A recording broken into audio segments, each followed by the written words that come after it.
What is up, everybody? Skratch coming up with another Raid Shadow Legends video. Welcome to the channel, everyone. I'm here to bring you the juicy news about the 10x event that's about to start this weekend and about the new guaranteed Void Legendary event that's about to start this weekend.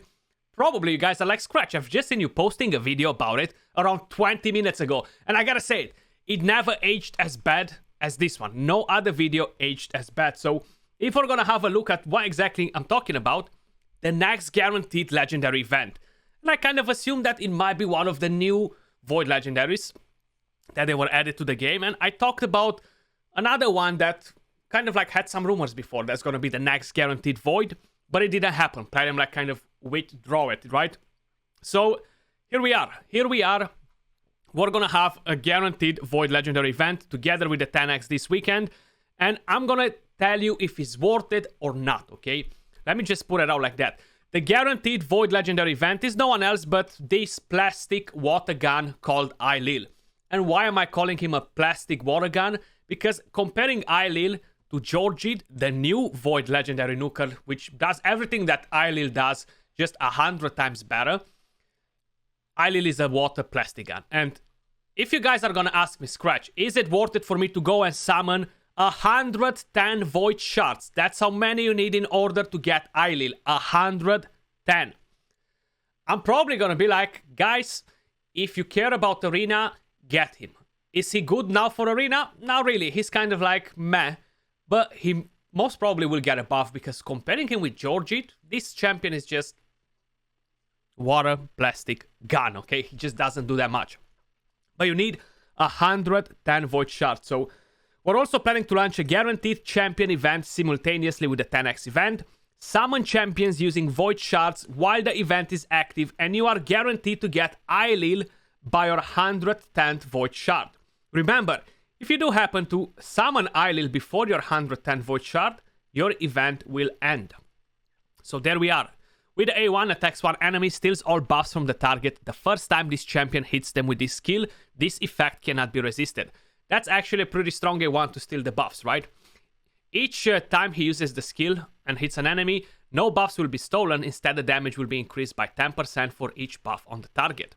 The A2 attacks one enemy, will ignore Strengthen, Stone Skin, Increase Defense, and Ally Protection. Will not ignore Shield with this skill. If the attack kills an enemy, fully heals this champion and places a Stone Skin buff on them for 1 turn. On a 3-turn cooldown fully booked, his multipliers are pretty low for a damage dealer, honestly. He's really not doing impressive damage. It's pretty hard to make him work in a team. He's just kind of like an extra in the team next to the main nuker that you're gonna have.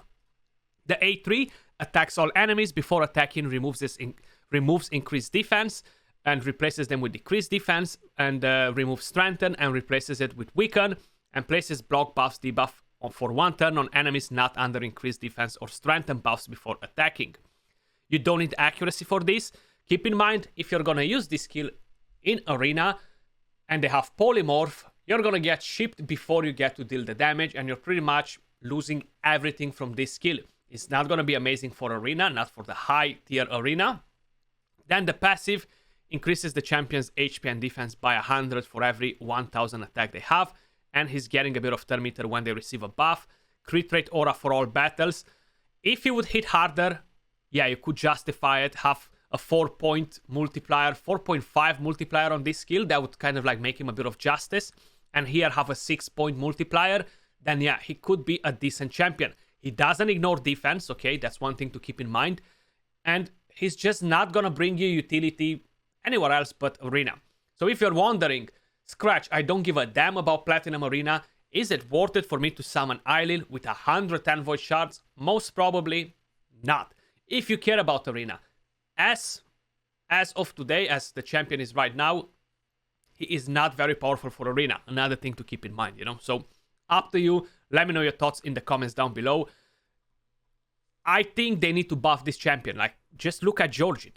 Just look at Georgid. Attacks one enemy 2 times, 30% chance to repeat the attack. Attacks all enemies, decreases the turn meter, doesn't require a resistance, places an unkillable buff on this champion if he kills an enemy. Then, attacks one enemy, ignores Strengthen, Stone Skin, unkillable, block damage, increase defense, ally protection, and shield buffs, and even It ignores everything, okay? And grants an extra turn if this attack kills an enemy. Much higher multipliers. And he has a passive which has a 50% chance to ignore 50% of the target's defense. You feel me? So yeah, Eilil, I don't know. I don't know. Let me know your thoughts in the comments down below. But moving over to the 10x events, guys, the 10x champions that we're going to have on the list. We're going to start with no one else but the best of the best when we're talking about sleep champions for the new boss, Chagur. He's the Void Legendary that we have on. I'm around 120 Void Shards in without a Legendary champion. I'm going to open because I'm getting close to the Mercy. I really don't want to get Chagur, so we'll see what's going to happen. Usually, 10x events, I want to get a champion, doesn't happen. I don't want to get the champion, it happens, you know? So maybe I got to be like, I really want to get Chagur because I already have a copy. That's why I wouldn't want another one. Don't get me wrong. He's very strong for the new dungeon because he has a chance to play Sleep with the A1. With Masteries, you can get him up to 80% chance. Throw him on a Toxic set. I've already done a guide with this champion on stage 25 on the new dungeon. Defense down, poisons for a 4-turn cooldown with the poison, very nice. The A3, it's not that important, but attacks one enemy, then attacks one time at random. If the target is under poison debuffs, will ignore shield, block damage, and unkillable. Grants an extra turn if it kills an enemy. And resets the cooldown of Venom Storm. The passive is the main thing. Instantly attacks enemies with a default skill whenever they receive damage from poison debuffs placed by this champion. When hitting enemies under poison debuffs, heals this champion by 10% of the damage inflicted.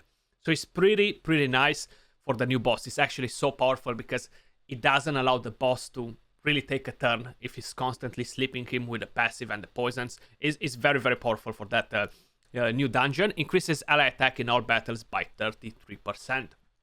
The next champions that we have on the 10x, no one else but Noct the Paralyzer. He's a newly added champion. On the A1, he has a chance to decrease accuracy. Pretty good base stats, HP-based champion. Then attacks all enemies, a chance to play Sleep and 2 poisons. Places 2 additional poisons for 2 turns whenever a Sleep debuff placed by this skill is removed or disappears after an enemy takes damage. I don't think this is going to work on the new dungeon boss. Because once the Sleep is gone, he cannot land debuffs. No champion can land debuffs on that boss anymore, so I doubt it. Then, places ally protection buffs on all allies except this champion and a continuous heal buff on all allies. This champion is pretty strong at soloing the Ice Golem, stage 25. Not very strong against the Dragon because he is weak affinity too. And the passive heals this champion by 3% of their max HP and all allies except this champion by 1% of this champion's max HP every time a poison debuff ticks on an enemy. Whenever an ally is attacked while under an ally protection buff, has a 40% chance of placing a sleep debuff on the attacker for 1 turn. So that's actually pretty nice as well. And an HP aura for dungeons, 35%. The next champion on the 10x, I would love to get another one. I'm not gonna open shards. I'm only gonna open voids most probably. And I'm gonna hope that they're gonna buff Eilil. That's kind of like the way it goes. I had it in mind from the last time when we had the word on the street that we're gonna get a guaranteed on Eilil that I'm gonna open shards, you know, just in case if he's getting buffed. Demon spawns, Kymar. Prince Kymar is back on the menu for you guys. What can I say about Kymar? One of the best speed auras for Arena. AoE on the A1, a chance to land poison if he's critical. Attacks all enemies, removes all buffs, places the sleep debuff for 1 turn, which is very nice. But this is more of a sleep team champion, the 10x at the moment. And resets the cooldown of all ally skills, fills the turn meter of all allies except this champion by 20%. Pretty juicy. Kymar, the GOAT. He's still the GOAT. Then, I would assume a lot of people will love this. 10x Seer, guys. So, if you're gonna pull an epic from Void, you're gonna have a higher chance to get a Seer. If you don't have one, she is a beast. She's probably the hardest hitting enemy max HP nuker in the game for the simple fact that it can melt waves. I'm not talking about single target on bosses, right? We're talking about waves here. She can just melt with this skill. You guys know it. It's one-shotting waves like no other champion.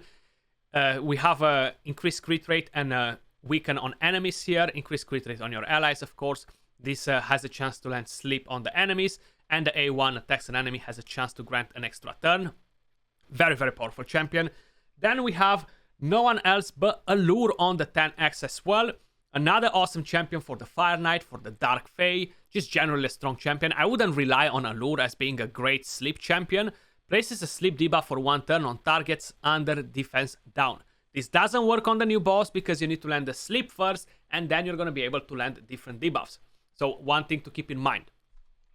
But nobody else in the entire game can do what Allure does with the A1. That's a very, very important thing. She's the best champion to manipulate the turn meter with a basic skill in the entire game. Awesome, awesome champion. I cannot really recommend her enough for the Fire Knight, the Dark Fae. And we have Cornelia on the 10x. She's another awesome champion. I've seen YST actually manage to solo Bommel 90 with some blessings, I think, if I'm not mistaken. Somebody was talking about it on the stream last night as well. And she's actually a pretty interesting champion. She was part of a fusion. We have a speed aura in all battles, decent base stats, attacks one enemy, 40% chance to increase the cooldown of the target skills by 2 turns. And we have 100% chance to land the sleep fully booked on a 3-turn cooldown. Pretty nice. And then the heal. Places a sleep debuff on an ally for 1 turn. She's going to give us a massive heal from here. That's why she's such a interesting and a powerful champion, actually. Cornelia, definitely not a champion to sleep on. And the last champion that we have on the list right here, I'm not 100% sure if it's Sacred Order or Barbarian or Bannerlord, sorry. Let me just see. Chancellor Yasmin. Seems like she is from the Bannerlords. I wasn't 100% sure. Attacks one enemy, places an extra hit if the target has no active buffs. Heals an ally by 40% of their max HP. Heals by 60 instead if the ally has less than 50% HP. And has a 50% chance of removing all buffs, fully booked 75%. Then places a sleep debuff for 1 turn on all enemies who have active buffs. The new boss doesn't buff, so this champion won't be relevant against the new dungeon. Keep in mind, I've seen that they're adding champions that are just not relevant against the new dungeon boss, so I'm not sure if they're planning to modify their skills to buff them a bit, so they're kind of like viable for it. But as it stands right now, Allure, Chancellor Yasmin, and even Seer, they're not great to be used as sleep champions on the new dungeon. That was all for this video, guys. Let me know your thoughts in the comments down below. We got a guaranteed legendary event on Eilil. I really feel like Plarium missed their opportunity because they introduced 2 amazing new champions that represent their culture and everything like that. And I feel like if they were adding one of them, not only because they're strong champions, but just for what they represent for the entire player base, I feel like more people would have summoned to get one of those champions.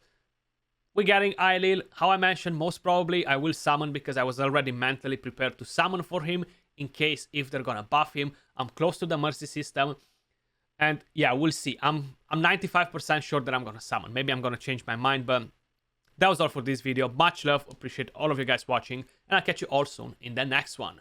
Peace.